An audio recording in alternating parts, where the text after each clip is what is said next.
मैं 8 तारीख को इस 8 तारीख को दोपहर 11 बजे खेड़की दोला जो टोल टैक्स है वहाँ पर अनशन करूँगा। जो अहीर रेजिमेंट का जो धरना था वहाँ पर मैं अनिश्चितकाल अनशन के लिए बैठूँगा।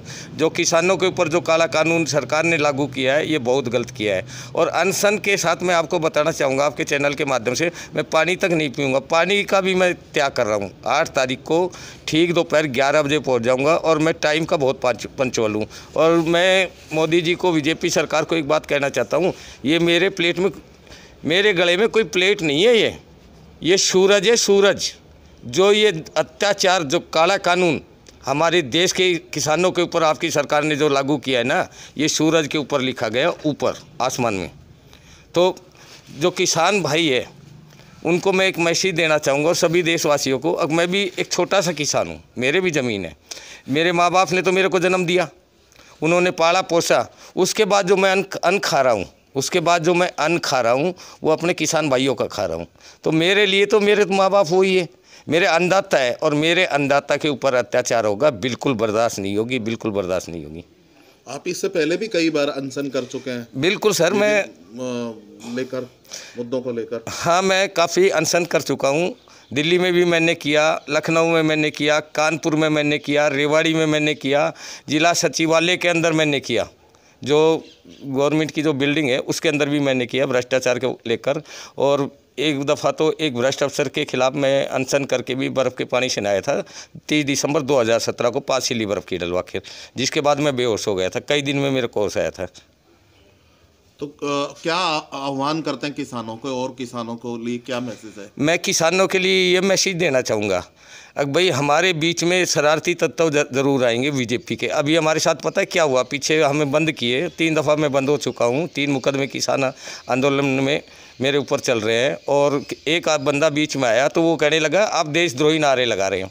और मैं भगवान कसम खाता हूँ, हमारी बस के अंदर जिनको भी जेल लेके जा रहे थे, किसी ने कोई ऐसे नारे नहीं लगाए। तो वो खामखाई चिल्लाने लग गया, और उसने एक अपना साथी खड़ा कर रखा था मोबाइल लेकर, और वो चिल्लाने लग गए ये देशद्रोही नारे लगा रहे। मैंने बोला मेरे भाई हमारा भी तो कैमरा चालू है, हमारी भी तो लाइव चालू है, तुम देशद्रोही के नारे कहाँ लगा रहे हैं? तुम बकवास मत करो, बदनाम मत करो। और हम बस के अंदर बैठे थे, बस में पुलिस वालों ने बंद कर रखा था और वो नीचे खड़ा हुआ था। अगर पुलिस वाले उस टाइम, जो जेल वाली जो बस होती है, पुलिस वाले उस टाइम अगर हमको छोड़ देते तो शायद से हमारा झगड़ा भी हो जाता, क्योंकि जोश में झगड़ा भी हो जाता है।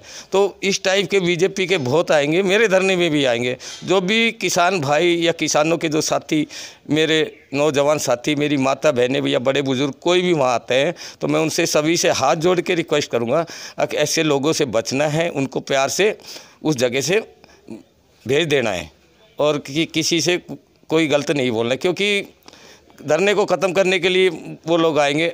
अपने जो टिकरी बॉर्डर पे जो धरना चल रहा है वहाँ भी आ रहे हैं, वहाँ भी आपने देखा होगा पाकिस्तान जिंदाबाद के जो नारे लगा रहा था वो बीजेपी का बंदा था। पब्लिक ने पकड़ा, पुलिस को पकड़वा दिया, और अब पता ही नहीं चला पुलिस कहाँ, उसके ऊपर मुकदमा बना, कहाँ का वो बंदा था, कहाँ का नहीं था, भीड़ में पुलिस ले गई। आप इसके लेकर पहले अगर बात करें तो बेटी बचाओ बेटो अभियान भी को लेकर आप लगातार संघर्ष करते रहे, कश्मीर तक भी जाते रहे। बिल्कुल, मैंने उसमें जब 2016 के अंदर 9 साल कंटिन्यू किया। 2016 के अंदर मेरा लास्ट था, 9 साल मैंने बेटी बचाओ बेटी पढ़ाओ का अभियान किया। बेटी बचाओ बेटी पढ़ाओ का अभियान मैंने क्यों किया मैं आपको बताता हूँ। मेरे एक लड़का है, उसके बाद एक लड़की हुई, लड़की होने के बाद वो लड़की एक्सपायर हो गई।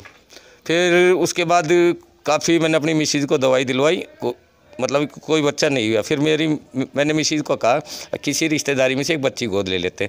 फिर किसी भी रिश्तेदार ने हमें बच्ची नहीं दी। उसके बाद हम अनाथ आश्रम गए, अनाथालय में गए, कोई हमें लड़की मिल जाए, तो वहाँ से भी लड़की नहीं मिली। तो मैं कहना नहीं चाहूँगा, और मेरी आदत झूठ बोलने की नहीं है। फिर मैं शराब पीने लग गया, तो मेरी मिसेज बोली है ये तुम तो कुछ भी अब नहीं करती थी, ये क्या शुरू कर दिया।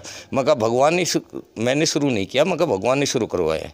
मगर मैं भाई बेटी मांग रहा हूँ, बेटी नहीं मिली। तो मेरी मिसेज की ये राय थी अब तुम ऐसा बयान चलाओ। आज हरियाणा के अंदर की बहुत कम लड़कियाँ हैं, अगर देश को देखा जाए तो देश में भी बहुत कम है। तो उस टाइम मेरी मिसेज की वजह से मैंने बेटी बचाओ बेटी पढ़ाओ का बयान किया था। और 9 साल कंटिन्यू, एक दफ़ा तो मैं 5.5 महीने में बेटी बचाओ बेटी पढ़ाओ का बयान करके आया था। और उसमें मैं बोर्ड लगाता था जगह जगह। मैंने आज तक किसी से कोई मदद नहीं ली। अब बेटी बचाओ बेटी पढ़ाओ, बेटी नहीं बचाओगे तो बहू कहाँ से लाओगे। पर्यावरण का रखे ध्यान तभी बनेगा देश महान, प्रकृति का न करे हरण, आओ बचाए पर्यावरण। तो मैं ये 3 संदेश लेके चलता था और जहाँ भी जाता था सब आप जैसे साथी मीडिया वाले मिलते थे, बहुत मान सम्मान मिलता था। और जहाँ भी जैसे मैं होटल पे रुका, इंडियन फ्लैग होता था मेरी गाड़ी के ऊपर, और होटल वाले मेरे को सिर्फ चाय और खाने के पैसे तक भी नहीं लेते थे।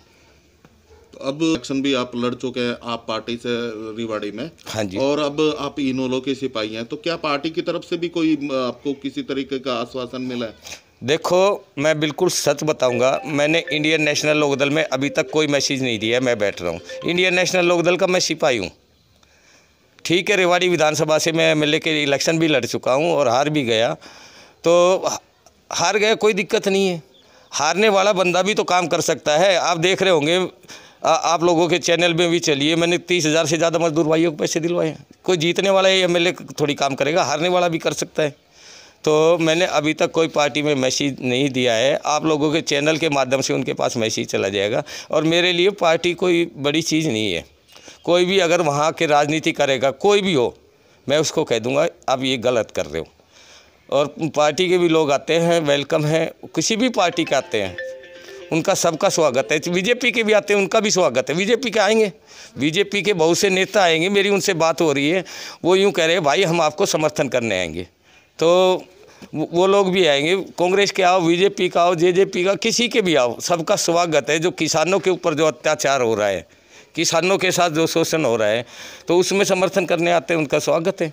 अगर कोई वहाँ पर धरने को चाल खेलेगा, गलत बोलेगा, हमें बदनाम करेगा, तो फिर उसको बख्शा भी नहीं जाएगा। क्योंकि मेरे जो साथी हैं वो बड़े अच्छे साथी हैं। 15-20 जो लड़के हैं मेरे साथ, वो ऐसे रहेंगे जैसे CID की तरह। और ऐसे ही मेरे पास रिपोर्ट भी आई, आज भी मेरे पास फ़ोन आया, अगर भाई आप लोग घर पे मत रहना। तो मैं आज घर पे रहूँगा या नहीं रहूँगा, क्योंकि मेरे को पुलिस उठा ले जाएगी। और जो मैंने टाइम और जो डेट दे रखा है, उस टाइम और उस डेट पे मेरा अनशन शुरू हो जाएगा, तो पुलिस मेरे को कहीं भी ले जाए।